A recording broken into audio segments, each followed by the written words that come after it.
Your story is not unlike a lot of students' story where they started out somewhere else. I worked in advising for a long time. They started out somewhere else and said, oh, that didn't work. Let me reevaluate my path. Mm-hmm. This is the right path. Yeah. So they didn't come here first, but came here to us and found some success. So I wrote down motivating words and I posted it around my room. So when I woke up or if I was sad, like a vision board. Yeah.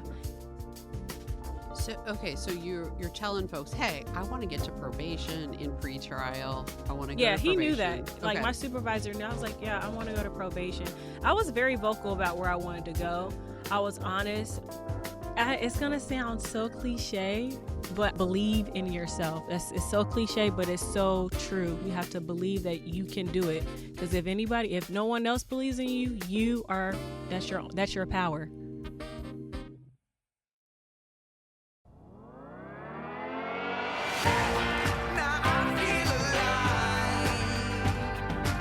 What is it that makes us resilient? What is it that makes some people pursue their goals and chase their dreams in spite of the roadblocks and challenges? What if all we needed was an opportunity? Imagine if we trusted our talents, our abilities, and our strengths, then took a chance on ourselves. FutureProof is a Cincinnati State faculty and student-created podcast where students, alumni, and employers share adventures and learning outside of the classroom. Come with us as we share our students' stories of resiliency in overcoming the odds. See what happens when we finally stop saying no and start saying yes. Hello and welcome to FutureProof. I am Jayne Martin Dressing. And I'm Eimee Donbar. We're coming at you from Studio 459 on the Cincinnati State campus. And FutureProof, if you haven't listened, is a podcast where we highlight alumni experiences from Cincinnati State and share what their time was like in community college and what's happened since they left us. Today we have a very special guest who is near and dear to my heart. She is a former student from the Associate of Arts degree, one of my students in class and one of my co-ops, and also highly successful in her field and a future lawyer. We have Ms. Jasmine McGowan with us here today. So welcome, Jasmine. Welcome. Thank you for having me. Thanks for coming to Studio 459. Is that even the right number? It is. That I right? promise. Okay. It is. Because right? I kind of made that up. Did you? Yeah. I was just... Somebody run outside and look at the studio I thought we number. needed to kidding. call it a name, the name of the place that we are. Okay. So, okay. I just want listeners to know that I'm operating on 1 cup of coffee, which is 3 down for me. So I'm on 1.5. I've listened to some previous podcasts and you thought you needed to get the unleaded, go down a little bit. I needed to shift down. Shift down. So Jasmine, you are a graduate from Cincinnati State. I think we figured out it was 2018, and you went on to the University of Cincinnati to get your degree. And this is a great story. I love when this happens because this has started to happen. I've been here 15 years, so it started to happen that my students who graduated are now employers. They're now people who are hiring students. And I walk into our job fair a few years ago, and there's Jasmine with Hamilton County probation. And I was like, what? Oh, Jayne, I thought, I am going to give it to her now because she put me through it a little bit. I can't wait. Like, I can't wait to sending get her into this. all the wild cards. That's what I thought. So, well, let's get into this. Yes. Let's get so Jasmine, how did you get to Cincinnati State? Can you tell us a little bit about your background and how you got to us? Completely honest, transparent moment. So, I initially was at UC, and then after UC, I came here. It was just one of those moments where I wasn't doing well right out of high school. I wasn't disciplined enough, so I needed to, shift down and We've never heard this before. No, that's not never heard up. this story That before. And then I just had to focus a little bit, and then I felt like Cincinnati State was better for me. I think I took a tour, and I seen the class sizes, and met a few professors, and I was just like, this is a good way to not only save money, but to be able to actually build meaningful connections and just learning how to appreciate taking smaller steps to, get things done. So And your story is not unlike a lot of students' story where they started out somewhere else. I worked in advising for a long time. They started out somewhere else and said, oh, that didn't work. Let me reevaluate my path. Mm-hmm. This is the right path. Yeah. So they didn't come here first, but came here to us and found some success. So Yeah. So what do you think was like a meaningful moment or a beneficial moment at Cincinnati State that really helped you kind of decide, here's what's next for me. I'm going to keep going on to a 4-year degree. Did you know that coming in, or were you like, let me just see what happens? I did know that coming in that I wanted to get the whole 4-year degree. It was always my idea of what I wanted to do. It was always a goal of mine, but also my mom's goal of mine too. Yes, I remember many conversations about your mom. Sorry, Mom, yeah. we love you, Mom, but I do remember. Yeah. And so I did know I wanted to finish. Where I wanted to go, I didn't know. I didn't really want to stay in Cincinnati. Mm-hmm. But, once I was here and I kind of established the connections I needed, I was like, just go to UC. And so it just happened that way. These were some conversations sometimes we'd have in my office where Jasmine was like, I'm just leaving. I'm not. I'm out done. of here. I hate that. I'm out. I'm done. And I was like, where are you going? So come on. So how Get your resume done. Turn it in. Dang it. So how did you meet Jayne dressing, and how did you come to work with Jayne? Did I take the class first? It was the 9 a.m. class that started at 9:20 for Jasmine. Late too, all the time. Alternative start times. She was late, but she had breakfast, so she could have been on time. Oh my God. That was right. The bakery was right outside. Oh, yeah. Shout out to Bakery Hill. Yeah. All right. Yeah. Right and there. so I think I had your class first. And then from there, something just told me, I should probably just stay around her because she knows what she's talking That's about. how I feel. That's what I've done. I met her and I was like, I ain't going anywhere. I hitched my cart to Jayne. I'm like, let's go. She'd see me in the hall and try to run the other way, and I was like, you can run, but you can't hide. I will find you. We call that, Jayne talks about herself sometimes in third person, and we call that the Jayne-ster. So that's her alternate personality, the Jayne-ster. Like, no. Yeah, all right. But yeah. So after I had took her class, I think you were my advisor as well. Co-op coordinator. I was Or co-op coordinator, but I don't coordinator. think I was academic advising. But Yeah. I definitely was pushing I think you I to start turned you into working. my advisor. Yes, this is an all things. She has that. You need transportation. Yes, you need yes, an advising. yes, you literally. Need, Like I Jayne's went in there. amazing. That's crazy because I really thought you were my advisor. So I kind of turned you into my advisor as well. Okay. And it was another office next to you. It was another lady next to you. I can't remember who that was, but Yeah, it's probably Jen Martin. Yeah, she's Yes, our the other. She's program the chair. program chair. So, okay. Faculty Yeah, chair between the all two of programs. us, we were like, we're getting this girl out of here, and we are launching her. She is getting launched. It's like a But you did it. WWE tag You team. did it. You did Thank it you. on your own. You did it Thank on you. your own. And then, okay, so then you got a job at the Boys and Girls Club. I did. I was at the Boys and Girls Club, and then I picked up Shelter House Yes. through you. Yeah, You helped me right. get that too. And then, which I was working crazy hours I and do coming remember to this. school. I think that was like my last little stretch of school when I was working both those jobs and coming to school. I wasn't sleeping. Wasn't sleeping at all. So were you working at 2 sites during your experiential learning? Were I you was. Okay. I was. I She had the was. thought that I was going to stop. I did stop working at Boys and Girls Club because it became really hard. It was just too But they it was too loved her. much. The kids loved her. Yeah. I mean, And that was then I left. it was a huge shift for Yeah. you work-wise to Yeah. And I think, what you wanted to do, I realized a lot while I was at Boys and Girls Club. I realized that, because at first I wanted to be a juvenile probation officer. And then I realized that I didn't want to be in the position where I had to place consequences on a child that really didn't have, it wasn't his fault why he was in the environment that he was in. So I didn't want to be put in that position. And then I was like, okay, I think it's easier for me to work with adults. That way I can feel better holding them accountable for their actions. It was just easier on my mental. Yes, right. So that's why I had switched over, or I was already at Shelter House, and that was an experience. That was my first time being within that population and really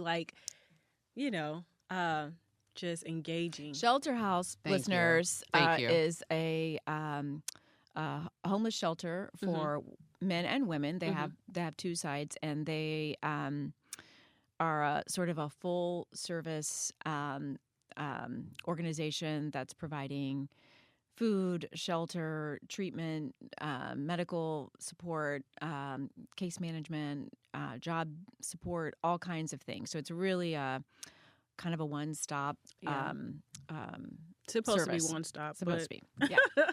Yes. And so that was kind of working with adults, working with people, all backgrounds. I mean, you really do see it. My career started out working with a homeless population, and it is like every element of, there's poverty, there's mental health, there's domestic violence, there's substance, there's criminal background. There's all the things, and you're really like, all right, which one of these things can I focus on and be good at?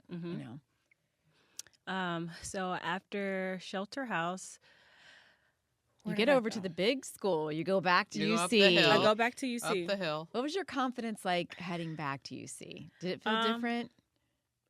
It did feel different. I felt better. I felt more accomplished. I felt more equipped. I felt I was ready, more disciplined. It was just, I felt better that I was like, okay, now it's time to knock this out. I seen that I can knock this out, Cincinnati State out. It's time to knock this out the park and keep going. And so I built the connections there. I didn't meet Sue Burke until my last year, though. But I built the connections, took my classes, and I was no longer working at Shelter House. So it was a schedule conflict. I couldn't, they needed me to work certain hours, and I couldn't. Yeah. And, waitressing was just, it was a lot of money. Easier. It is. Waitressing, I put myself through school waiting tables. Yeah, and it was easier because they worked with my school schedule, and it was just way easier at the time. It got me through school. Okay. I eventually, switched over to Belterra, still waitressing, but it was just easier with the school schedule, honestly. Yeah. And you did criminal justice. Yes, criminal justice and psychology. And then where did I do my co-op at? I believe that's when I did my last year, or the summer before my last year. That's when I got with Sue Burke. And she faculty at UC, tremendous was she leadership program and chair? Was support. she program chair, head of the program there? I can't. And we we'll had yes. we had a Jasmine and I and Sue both. Jasmine and I and Jayne both know Sue. I worked with Sue Burke. 21 years ago. I was an academic advisor for the criminal justice program at UC, and I advised them, and so I met all the faculty there, and then she became your connection. But it sounds like one of the keys to your success that you were talking about before was that you need to find your people. You need to find your support. Yes. So you found Jayne and Jen Martin and said, hey, we're going to get through this together. Yeah. And then at UC, you found Sue Burke, faculty member, and she helped you get through that. What else has helped you on your path to success? Staying focused, motivated. I was one of those who would literally write. I went to the dollar store, and I got postcards, not postcards, but it was like little postcards, like Poster board. Poster board, and I wrote down motivating words, and I posted it around my room. So when I woke up, or if I was sad, like a vision board. Yeah. You ever seen The Secret? No, is it a movie? It's like a movie. It's a secret. And it was one of those, like, if you see it every day, manifestation, things like that. And it just really helped me. Secret. Okay. I'm going to look it up. And so, yes, just staying motivated, believing in myself, and just staying focused. I just knew I didn't want to work at Hooters for the rest of my life. Yes. Yeah. So, you see a bigger future for yourself. So you're just like, you just had to put Hooters yourself in would that. maybe be a sponsor? We can ask them. Okay. All right. We're going to keep moving on. Leave it in there. Leave it in there, Jason. Never mind. So you get this faculty involvement. You get an internship as you're graduating. Yes, parole. So I interned with parole. Loved it. And honestly, I loved it so much. It felt like a light bulb in my head. And I loved it. And they wanted me back. They told me, after you graduate, apply. Okay. I did that. Yeah. And at this time, I was working at pretrial. I had got the job at pretrial maybe the semester before I graduated. And I graduated, applied for parole, and I got through to the last step. And they told me no. They told me no because they said that my driving record was, I was a liability. And I'm just, I had all those tickets. It was because of Cincinnati State, honestly. No. I think she was driving too fast to get to Hooters on time. No, it was to to get to your class. I mean, because you came with breakfast 20 minutes late. She was driving so fast to get to my class. No, we heard all the things. Miss Jessie You cannot. literally... I think you closed the door at like 9:08. You were like, "Don't come in here. Be in here at a certain time." It started at 9. Yeah, probably. Did you say that's unfair? Yeah, I was probably there got at You're 9:07. contending that 9:08 is unfair. There at 9:07 and 57 seconds with my muffin. And I probably got there at 9:05. It's no true story. But the Janester, you can't mess with the Janester. Yeah. Okay, so you had all these parking. They wouldn't hire. Speeding. They said call us It was back the when you parking. get it together. I had a few speeding, quite a few speeding. But And you're blaming Cincinnati State for the that. parking. It was No. the parking. It was the parking. You have parking tickets from Cincinnati State? Yes, I don't think Cincinnati State. I think, it could have been. No. She would park on the street. On the street. I parked on the street. Okay. And then, they got me every I time can't with help that you with fire that. hydrant every single time. I can't. If they were Cincinnati parking tickets, They're like, State. we're not sure with the criminal justice because was if you just don't tickets. know that you're not supposed to park by the fire hydrant. No, I I fought that was one. gonna- I I fought fought that one. Oh, okay.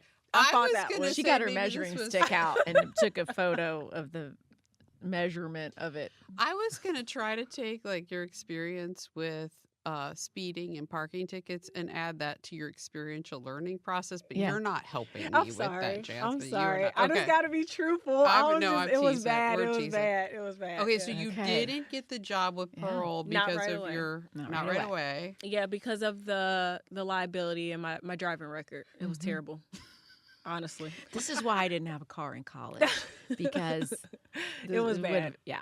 So then from there, I stayed at pretrial, and maybe 2 months in. The crazy thing is, I emailed my supervisor. I had a really good relationship with my supervisor at pretrial, and I was like, I want to go to probation. I think I told them this like maybe before I even They were graduated. gonna put her this on is where I probation. wanted to go.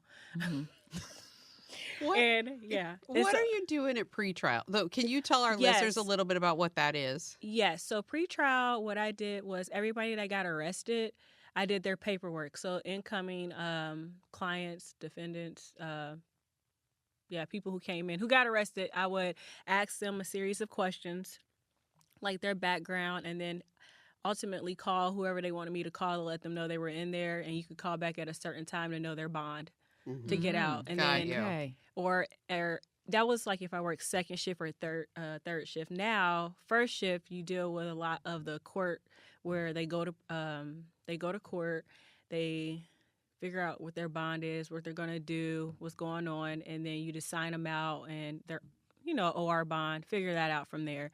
But yeah, that's pretty much what pretrial is. So okay, so you're telling folks, hey, I want to get to probation in pretrial. I want to go to probation. Yeah, he knew that. Like Okay. my supervisor knew. I was like, yeah, I want to go to probation. I was very vocal about where I wanted to go. Good. I was honest. Jasmine is Good for vocal. you. Yeah. So whenever I got there, I just, you build those connections. Right. I was trying to build I'm forever building my network and trying to meet Yeah. new people. So after pretrial, or probation, kind of lost my train of thought. So I eventually got probation, switched over to there. Good. My supervisor, you know what? I skipped over a whole part. That's okay. I interned at probation as well. So they Okay, knew my that's face over there too. I know they did. They knew my face over there too. So I did that too. I interned at probation and parole, and then when I graduated, it was just easier for me to slip over there because they knew who I was. Right. I did really good at my internships because I knew I was either going to land at probation or parole. Of course you did. So got to probation and I loved it. I honestly thought that was going to be the last step. That was my career. Let's go. I'm here. Well, you were building it. I was building You it. were building your career. So I stayed in, when I first went into probation, I was in the general unit, which is kind of just like everybody or whatever, in the felony division and common pleas. And I realized I didn't want to stay there. I wanted to build a little bit more rapport with my clients. I wanted to help people, and so I transferred over to drug court, which was dealing with addiction. It was under Judge Sanders. And after that, I went to parole. Yeah. And then I was only at parole for 3 months because I had an interview with the Department of Justice in May of last year. DOJ. And then they called me back 8 months later and was just like, hey, you got the job. Thank you. Listeners, it took 8 months for the parking tickets to get cleared up. So they the parking tickets are already gone by then. I was just like, messing with you. Why did it take them 8 months to call? And then they were just like, it just takes that long. And I was like, long. okay. Yeah, this is serious. The Department of Justice has to do extensive background checks. Yeah. It takes a long time when it's the federal government. But when I went into the interview, honestly, as much as I was just so happy and blessed that I even got my name in that room. And I was just like, if I don't get it, I'm just happy my name reached the room. Yeah. And so I didn't go into it like, hey, I just gotta, uptight or anything like that. I was just like, Jasmine, breathe, be honest, be real, be yourself, and just do it. So I left out of there, they made me feel like I didn't get the job. And I was just like, at least I got there, at least I had the interview. Yes. And then they called me back and I was like, you actually liked me. So, I didn't think I was going to get the job. I didn't think I got the job. It was 8 months later. So when they called me, I was in the car after parole boot camp.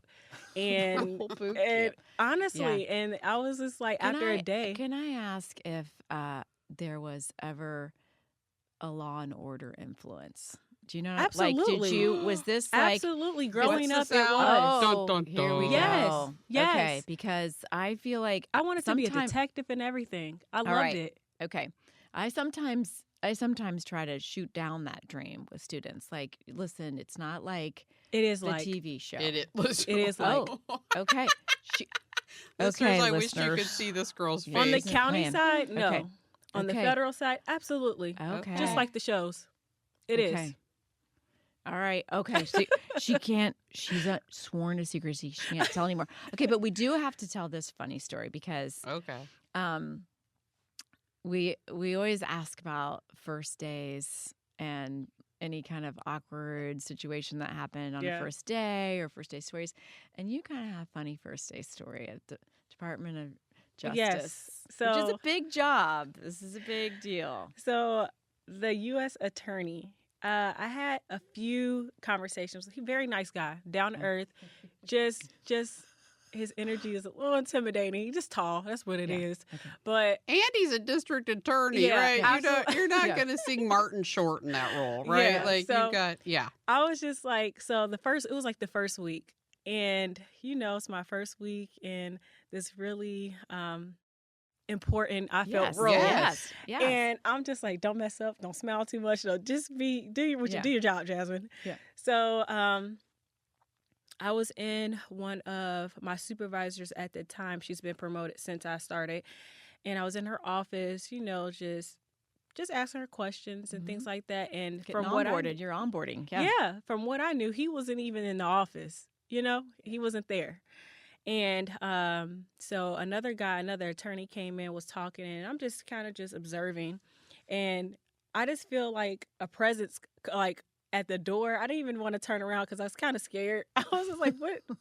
And so I see the other attorney, the AUSA, he turns around. He's like, oh, hey, or whatever. And, automatically, I'm just super nervous. I'm like sweating. My hands are sweating. I'm just like, Jasmine, be normal. Say hi. No. So the AUSA in front of me, like, he knows him. He's been working with him. So he fist pumps the U.S. attorney. And, this is probably what they've been doing. Like, they know each other. This is his boss. So I've met this man maybe twice prior to this and had very little conversation. Yeah. And so as I'm walking out, I go ahead and fist pump him, like, what's up? And so he fist pumps me, and I swear, like, in my peripheral, I just see him like, no, she didn't. Who is she? Like, okay. What? Are we at this level? Okay. Dissipated quickly. Yeah. You saw that. Okay. Yes, I was just like, okay, you are weird, Jasmine. Why would you just do that? This is the U.S. attorney you fist pumping. You are not cool like that. Did that go onto the vision board? Think before you fist pump. Like that was on the poster board the next day. I felt so bad because I didn't want him to think I just like didn't respect him. I was overthinking it. I was truly overthinking it. Yeah. And like he walked past one day. I was like, I am so sorry for fist pumping you. I did not. I respect you. And he was like, you are fine. Like, it's not that. I was just like, okay, Jasmine, turn around and stop overthinking. He's so nice. Like, there's no reason for me to just like, I was about to pass out. Like, there's no reason for me to feel that way. Like, it is a very important, it's a law firm. So it's a very important space. Everybody's doing their job or whatever, but it's not like what you think or what I thought now that I'm starting to get to know people and things like that. So people are human. Yeah. And you made a connection with him. Like, I know that you didn't want to fist bump, but you connected with him. And he's like, you're good. Yeah. You're totally good. I'm going to start covering that in career exploration. Fist bump the district attorney. I know. I think it's going to be a new, it's part of your 30-second elevator pitch. You just no, honestly, because I couldn't believe I did that. And I called my mom. My right name after. is Jasmine. Like, I was like, Mom, I just fist pumped. And she was like, you are getting too comfortable. Go to your desk and do your work. I love Mama. Yeah. So I was just like, yeah, but it was. I love it. It is like super family oriented there. They're so nice. There's no reason for me to be as uptight. But it's like Law and Order. I love this. Okay, she's now at Law and Order, but this is also the best story. I love this job. This is one of the best jobs I've had. Like, I love it. I love it, love it, love it. Like, I get to read tea all day. Oh, she gets to read tea. And we are not talking about Lipton, listeners. Like, it's so juicy. It's great. Another like, I love sponsor. It. Can we get this sponsored by Lipton. Hooters and Lipton? Yes, the tea, because we're spilling the tea here. Yeah. We are spilling it every week. I love my job. I love it. I love the people I work with. Like, it's so, like, everybody is in their own bubble, but everybody's doing their own work. And then when they can come out their offices and talk, they do. But it's like you do your work and then it's playtime. But at the same time, I get to read tea all day. All right. So what are you doing now? You're working? Yeah, I'm still there. I'm a paralegal specialist. And what do you do as a paralegal specialist? She reads tea all day. I know. I read tea all day. But to be specific, I send out subpoenas, warrants, or write up the subpoenas and the warrants for the attorneys. Okay. Motions, plea agreements, and just tighten up everything, and just filing and things like that. You're also in law school right now. I start NKU Chase in August. Okay. Yes. So spring. June. I'm getting my car repaired, and nobody loses my number. No. Everybody stays in touch with me. No. So I get this phone call, and it's Jasmine, and she was like, I got into law school. And I was like, no way. No way. Because listen, if you would have seen this girl walk across the Cincinnati State stage. Come on now. 6-inch heels and fired up. I think she fist bumped everybody going across the stage. She had some yes, and it was loud, and the audience goes loud, and they yell. Yeah. And I love it. And then she calls and says, Hey. I'm going to law school. And I was like, yeah, you are. Yeah, I feel like I just had to always circle back to tell Ms. Dre, like, I did it. I did it. Yeah. We tell people, Jayne and I do. It didn't surprise me one bit. Yeah, no.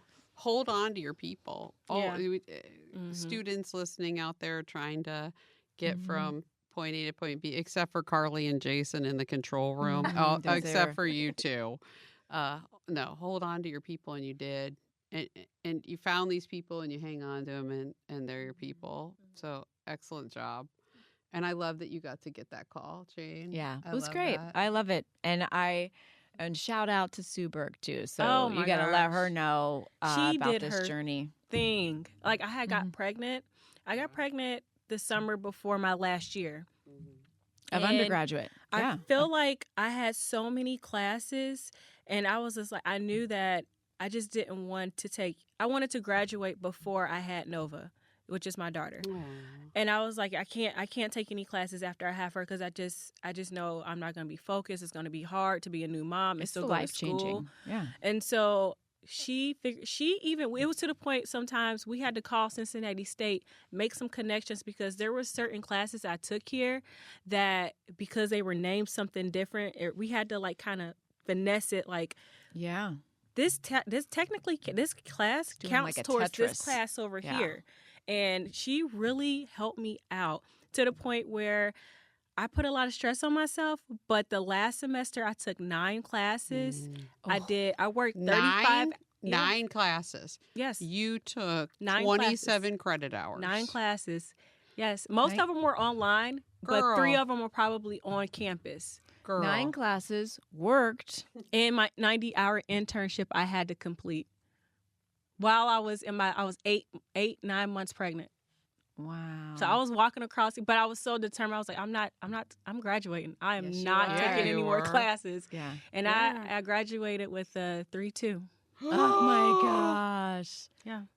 Fist bump. Fist bump. All right, we fist bump, listeners. But these are the stories that we hear. Yeah, that resiliency, not giving up, persistent. I love this. I had to, because I was not taking any classes with a newborn. I was not doing it. No, clearly not. Yeah. Took 2 full-time schedules. I was tired. And you graduate, and it's kind of in the heart of COVID, right? It was the heart of COVID. Yeah. Mm-hmm. And you did it, and you got through it. And then I know you came back and walked across that stage. Oh, yeah. I was going to walk across that stage. Yes. I was going to walk across that stage. After I wanted to walk across with my baby, but of course I was like, Jasmine, don't do that. Just let her see you.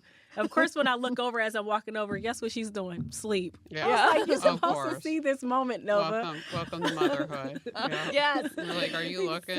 No. She was knocked out. No. I was like, this is for you. Yeah. But no, it was good. Yeah. Well, you're changing lives every day, your own life, your daughter's life. Hopefully there's some students listening out there who are at Cincinnati State, dreaming of going to law school, dreaming of a career. And what advice would you give? What would you say to yourself as a 19-year-old? Ooh. Knowing what you know now. Because I love how you talk to yourself in the third person a lot. I love that. It's going to sound so cliche, but I see why so many people say it. And you have to actually believe in yourself. You have to write it down, and you have to make a plan, and you have to study your plan. You can't have it. You're going to have a million distractions, but ultimately it's about you. It's for you. Get it done. It's your plan, your goals. Don't ignore the distractions, because they're there for a reason, to prevent you from getting to your next milestone. So, of course, take it day by day, step by step, but it's better when you have it written down. Have a plan. And have a plan. Yeah. That's great advice, because Plans can change, but if you have no plan, life will give you one. Absolutely. You know? And you have to write it down. It's nothing with having something written down and, hey, if a plan doesn't work there, have a plan B and get back to the original plan. Absolutely. But believe in yourself. It's so cliche, but it's so true. You have to believe that you can do it. Because if no one else believes in you, that's your power. Mm-hmm. That's your power. Believe in yourself. Jasmine, thank you so much for joining us here at FutureProof. We cannot wait to share your success and your updates with our listeners. And we're going to be needing a lawyer soon to represent us we just found in the out. Hooters and Just the kidding. Lipton Tea lawsuit. Just So kidding. in August, when you're at Chase, we are your first clients. So Thank you. thank you so much Thanks for for being here being today. here. Pleasure hearing your story, Jasmine. Thanks for joining us on the FutureProof Podcast. The FutureProof Podcast is brought to you by Studio 459 up on the hill at Cincinnati State's main campus in Clifton. This podcast is produced in conjunction with the Cincinnati State Audio-Video Production Program, its students and faculty. Student producers are Jason Warner and Carly Baker. If you like what you heard here, please hit the subscribe button. If you're an employer or potential student interested in the programs Cincinnati State has to offer, please visit cincinnatistate.edu.